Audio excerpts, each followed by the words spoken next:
ಗಂಗೂಬಾಯಿ ಅಂತ. ನಾನು ಒಬ್ಬಳೇ ಮನೆ ಮಾಡ್ಕೊಂಡಿದ್ದೀನಿ. ನನಗೆ ಯಾರೂ ಇಲ್ಲ. 3,000 ರೂಪಾಯಿ ಬಾಡಿಗೆಗೆ ಕಟ್ತಾ ಇದ್ದೀನಿ. ತುಂಬ ಕಷ್ಟದಲ್ಲಿದ್ದೀನಿ. ಏನಾದರೂ ಎಲ್ಪ್ ಬೇಕಾದರೆ ನಿಮಗೆ ಹೇಳ್ತೀನಿ. ನನಗೆ ಕಾಲು ನೋವಿದೆ, ಬೆನ್ನು ನೋವಿದೆ, ಗ್ಯಾಸ್ ಇದೆ. ನನಗೆ ತುಂಬ ಕಷ್ಟದಲ್ಲಿದ್ದೀನಿ. ಹೊಟ್ಟೆ ಆಪರೇಷನ್ ಆಗಿದೆ ಸಿಸ್ಟರ್. ನನಗೆ ಜಾಂಡೀಸ್ ಆಗಿತ್ತು. ತುಂಬ ಕಷ್ಟದಲ್ಲಿದ್ದೀನಿ ಸಿಸ್ಟರ್.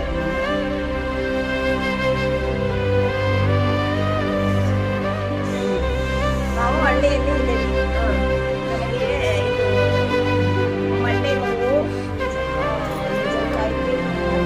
ಕಾಲೆಲ್ಲ ಕಟ್ಟಾಗಿ ರಾಡ್ ಹಾಕಿ ಕಾಲು ಹೋಗಿದೆ. ಕಾಲು ರಾಡ್ ಆಪರೇಷನ್ ಮಾಡಿ ಗ್ಯಾಸು ಎಲ್ಲ ಇದೆ. ಬೆನ್ನು ಹೊಟ್ಟೆ ಉರಿ ಭಾರಿ ಕಷ್ಟ ರೀ ಮೇಡಮ್.